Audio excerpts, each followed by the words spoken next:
Good day, everyone. Good day, classmates. Good day, coach. I am Mr. Junel Hertizano. I am the little teacher of Groups 6, Study Hub 6 rather.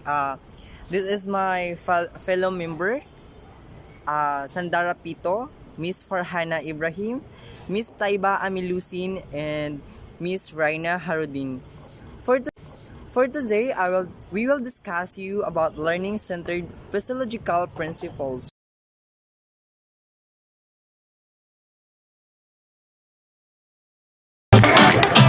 The learner is the center of instruction.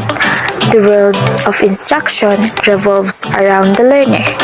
This module introduces you to the 14 learner-centered principles which shall be used throughout this book as a guide in determining appropriate pedagogy for learners at different life stages.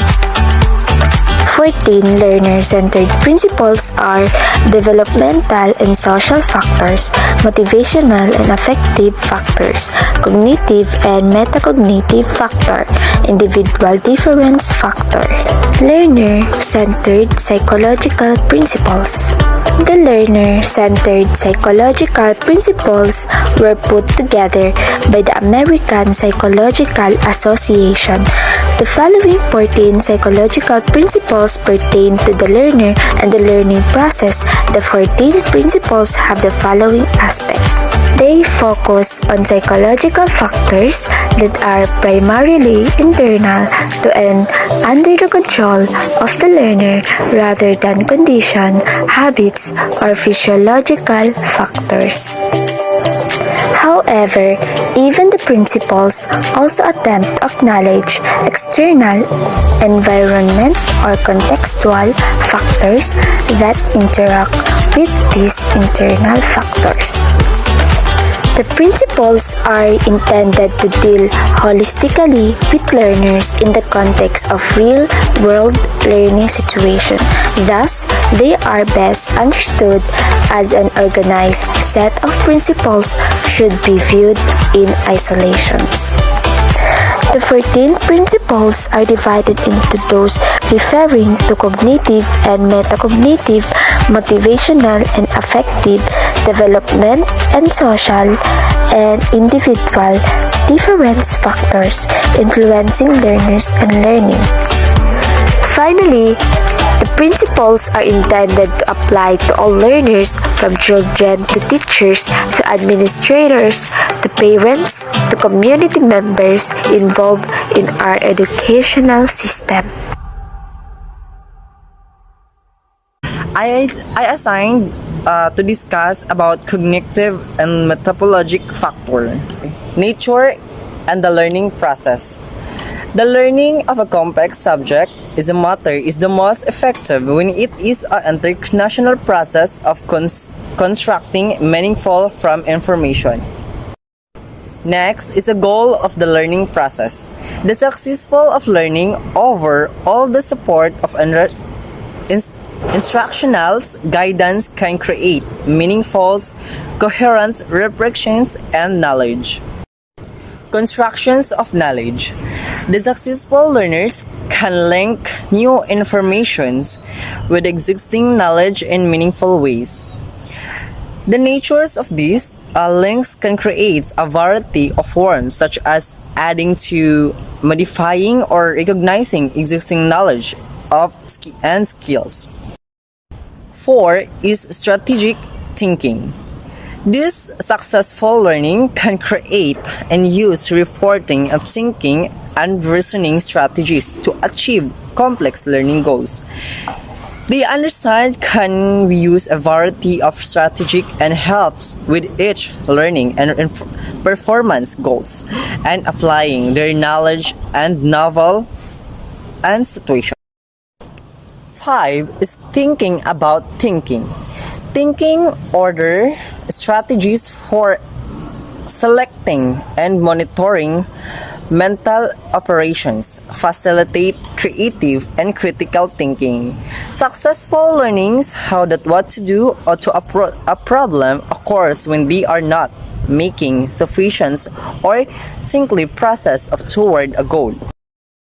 Number 6. Context of learning. Learning is influenced by environment factors including culture, technologies, and instructional practice. Culture or group influence a strategist of impact of many additionally relevant or variable such as motivations, orientations toward learning in ways of thinking. Hi everyone, today I will discuss about motivational and affective factors. Motivational and emotional influences on learning. What and how much is learned influenced by the learner's motivation. Motivation to learn in turn influenced by the individual's emotional states, belief, interests, and goals, and habit of thinking. Motivational and affective factors. Students' belief about themselves and the nature of learning have a marked influence on motivation.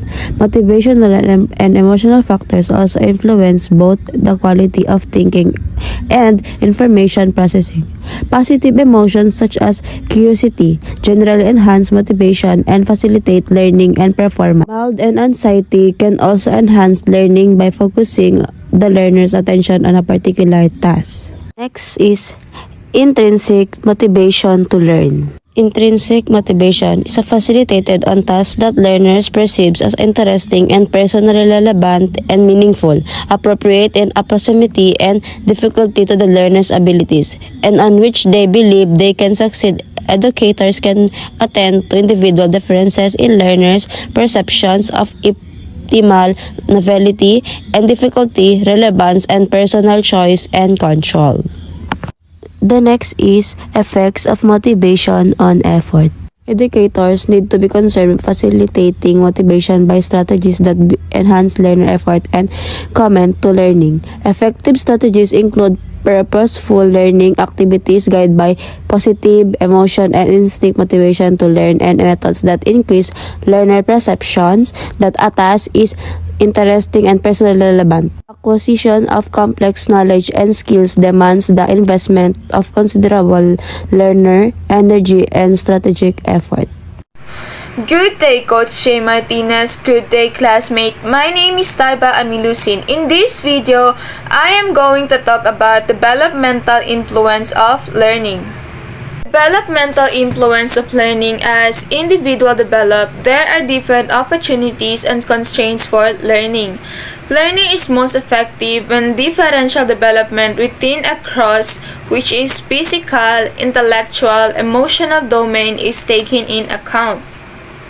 As a child develops, he will experience different prospects as well as limitation in his learning.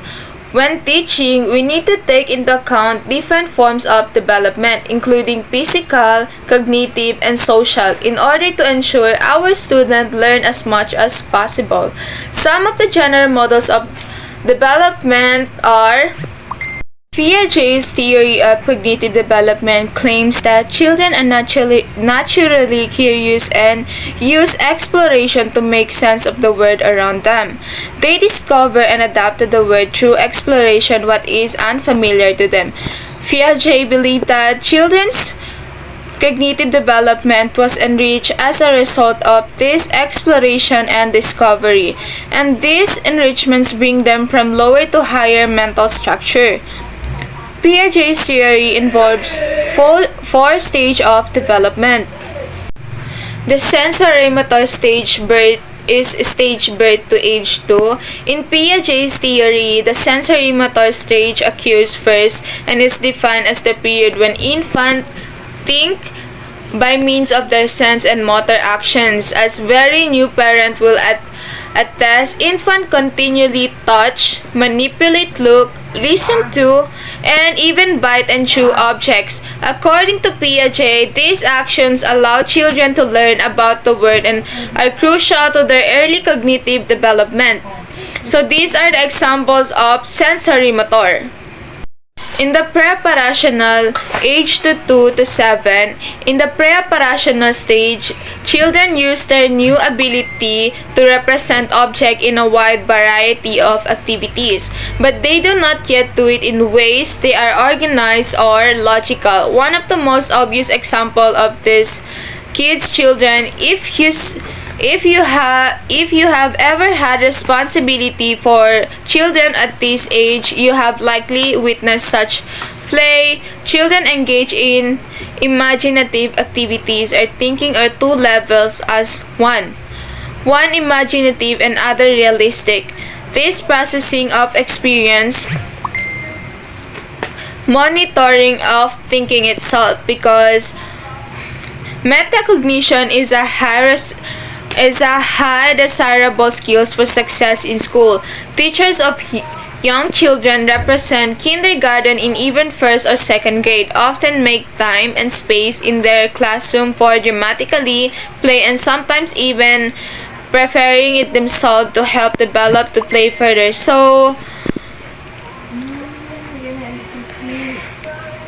And the concrete operational stage is age to 7 to 11. As children continue in elementary school, they become able to represent ideas and even more flexibly and logically. The rules of thinking still seem very basic by adult standard and usually operate unconsciously, but they allow children to solve problems more systematically than before, and therefore to be successful with many academic tasks. In the concrete operational stage, for example, a child may unconsciously follow the rules. If nothing is added or taken away, then the amount of something stays the same. That was the example of concrete operational. They were following what the teacher said.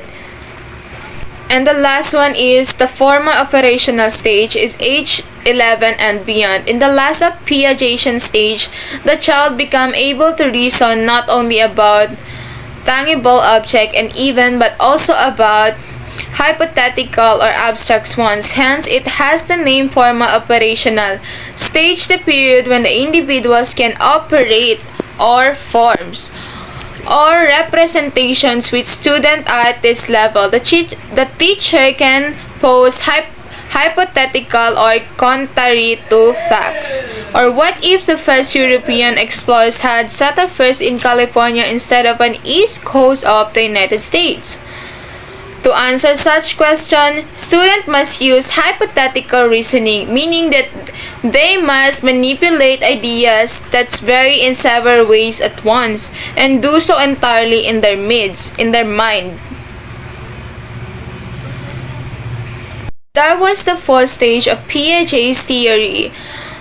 Elementary school teachers would see the final three stages unfold before then in the classroom. As such, it is important that going and during each stage is well understood. Teacher can use this theory to better understand their student development. This knowledge will help them know what to expect in terms of the student thinking process depending on their age, grade, and or developmental level. Aside from Piaget's theories, there is also Vygotsky theory. But it is a bit different from Piaget's. Vygotsky theory of sociocognitive development states that children are essentially beginners or trainees who benefit through relationship with experienced mentors. He believed abilities they need to have social guidance. A teacher applying this theory would understand that her student cognitive development based on their steady gaining of skills and knowledge, both of which pre-acquired through social interaction with a more practiced mentor. Vygotsky theory involves scaffolding in zone of proximal development. The main difference between Piaget and Vygotsky theory is the Piaget's theory involved improvement of operation through exploration and discovery that could be used to solve problems, according to Donald Reeve and Smith in 2006. Vygotsky, on the other hand, theorized that children's cognitive development depend on the improvement of task-specific skills, knowledge with improved base and guide participation. Good day everyone, my name is Zaina Harudin from Study Hub number 6. Today, we will talk a little about social influences on learning. Learning can be enhanced when the learner has an opportunity to interact and collaborate with others on instructional tasks. Any setting that allows for social interaction and respect diversity encourage flexible thinking and social competence.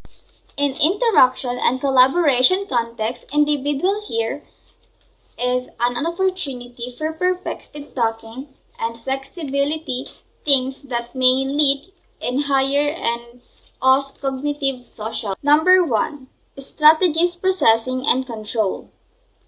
Learners can develop skills to reflect and regulate their thoughts and behavior in order to learn more effectively.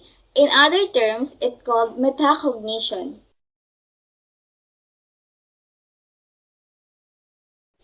Motivation and affect factors such as motivation from within, reasons for wanting to learn, personal goods, and enjoyment of learning tasks all have an initial role in the learning process.